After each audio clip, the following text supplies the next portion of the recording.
It's easy to play with Lionel Messi. He's the best. মেসিকে হারিয়ে golden boot আমি জিতবো। এদিকে বিশ্বকাপের কোয়ার্টার ফাইনালে মরক্কোকে হারিয়ে সেমিফাইনাল উঠে গেল ফ্রান্স।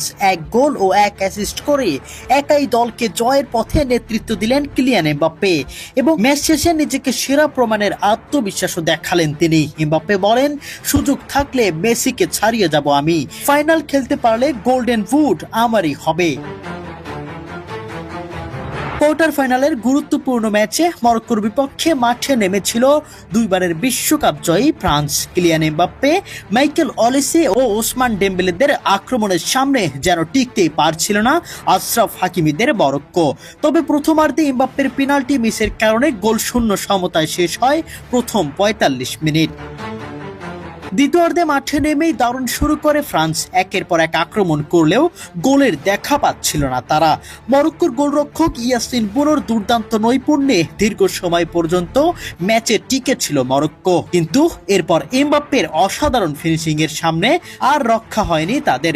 পরে আবারও এমবাপ্পের অ্যাসিস্ট থেকে গোল করেন ফ্রান্সের আরেক তারকা ফুটবলার ওসমান ডেম্বেলে।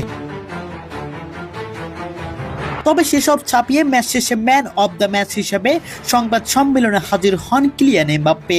সেখানে গোল্ডেন বুটের লড়াইয়ে আর্জেন্টিনার তারকা লিওনেল মেসিকে হারাতে পারবে কিনা এমন প্রশ্নের জবাবে তিনি বলেন, মেসি দারুণ ফুটবলার, তবে সুযোগ থাকলে আমি তাকে ছাড়িয়ে যেতাম এবং গোল্ডেন বুটটা নিজের করে নিতাম। তবে এটাই সত্য, আমি মেসিকে হারাবই। গোল্ডেন বুটের বর্তমান লড়াইয়ে বর্তমানে গোলের সংখ্যায় লিওনেল মেসি ও কিলিয়ান এমবাপ্পে দুজনেই সমান, দুজনেরই 8টি করে গোল। তবে মেসি এখনো 1 ম্যাচ কম খেলেছেন। অন্যদিকে অ্যাসিস্টের দিক থেকে এগিয়ে আছেন কিলিয়ান এমবাপ্পে। এমবাপ্পের অ্যাসিস্ট 3টি, যেখানে লিওনেল মেসির অ্যাসিস্ট 1টি। প্রিয় দর্শক, আপনাদের কাছে কি মনে হয়, লিওনেল মেসিকে হারিয়ে কি এবারের গোল্ডেন বুটের লড়াইয়ে জিততে পারবে কিলিয়ান এমবাপ্পে? কমেন্ট বক্সে অবশ্যই জানিয়ে যাবেন।